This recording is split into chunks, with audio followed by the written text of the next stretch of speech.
Rumah plastik dapat memilah dan mengolah bertonton sampah plastik setiap bulannya.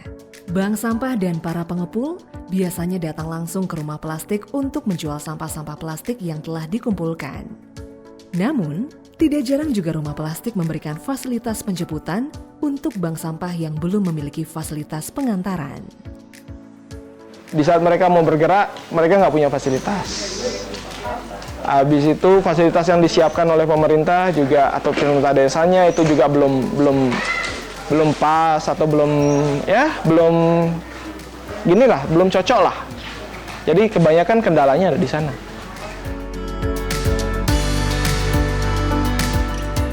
Bagian sekarang di pengambilan barang ya, langsung ke sini. bank sampah ya? Ya, bank sampah. Kadang saya yang langsung ke sana ngelihat, kadang-kadang dia yang langsung nelpon ke saya. Kadang di sana ditimbang dulu, di sini sampai sini ditimbang lagi. Di Pemaron sama di Padangmungge sama di Padang Keling banyak restoran 8 lah, kurang lebih 8. Yang sekali ngangkut maksimal 300 kilo lah yang sekali ngangkut. Sampah plastik yang dibeli dari bank sampah, pengepul, serta TPST dipilah secara manual oleh para pekerja. Proses pemilahan sampah plastik di rumah plastik dilakukan secara manual. Pemilahan ini berfungsi untuk menentukan proses apa yang akan dilakukan selanjutnya pada sampah plastik tersebut. Sampah-sampah plastik yang akan masuk tahap pencacahan biasanya adalah sampah air minum kemasan. Sementara untuk sampah plastik seperti kresek dan lain-lain akan dipres sebelum dilempar ke industri. Gajian saya nyetir, ngejenis, langsung kalau saya harian ikut di mesin, ini naikin barang, pokoknya segalanya di sini saya kerjaan saya gitu. Ini dijenis dulu dipilah ya, ada PP1, ada PP2, pokoknya ada yang gini blowing, ada aki, terus banyak dah tempatnya ini dah semua tempatnya ini. Barang datang ikut nimbang, terus disortir dulu. Habis kan itu pilahan 1, ini pilahan 2. Terus, ya. Setelah disortir itu diapain lagi, Bang? Mau digiling. Langsung digiling? Iya.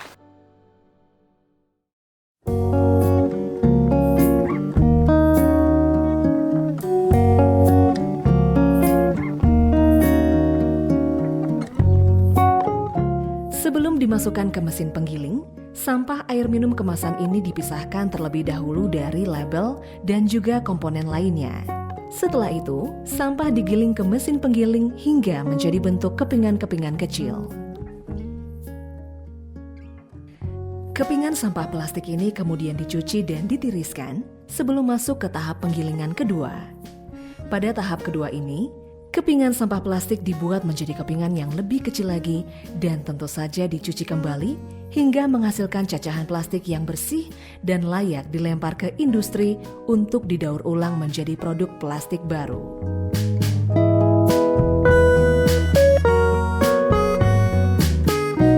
Secara umum, dapat disimpulkan, alur pengolahan sampah plastik adalah sebagai berikut.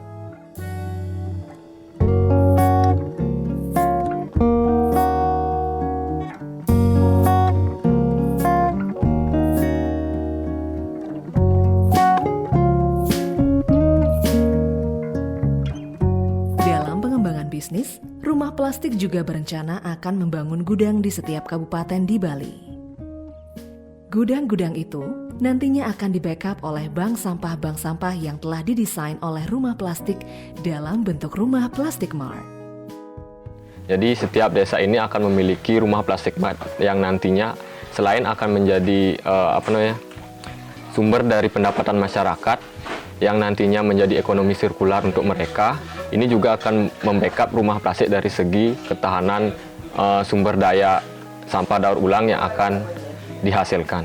Jadi Rumah Plastik Mart sendiri sudah berjalan di Desa Pemaron dan menghasilkan kurang lebih 700 kilo per minggunya. Jadi RPM sendiri di sini adalah bank sampah yang digabungkan dengan toko. Jadi ketika masyarakat ingin membeli beras, kemudian dia mempunyai sampah plastik daur ulang, dia bisa membayarnya dengan sampah tersebut. Jadi selain hal tersebut, keuntungan yang bisa diperoleh dari RPM sendiri, yang pertama kan tentu saja lingkungan menjadi bersih, kemudian masyarakat akan lebih konsisten dalam pemilahan dari sumber.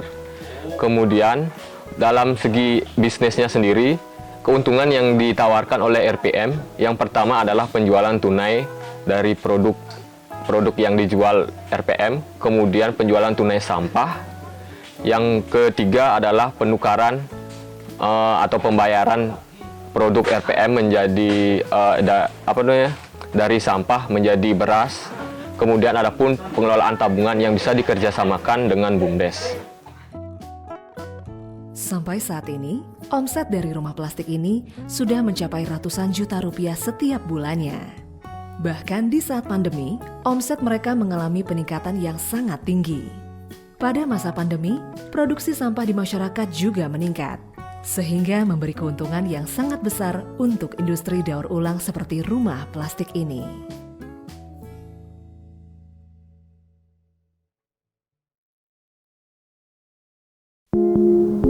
Bersama rumah plastik miliknya, Putu Eka Darmawan juga memberikan edukasi kepada masyarakat tentang bagaimana pentingnya memilah dan mengolah sampah plastik. Kalau rutin itu sebenarnya tergantung dari dari kesiapan dari desa tersebut ya. Biasanya itu desa yang menghubungi kita, bukan kita yang datang ke desa.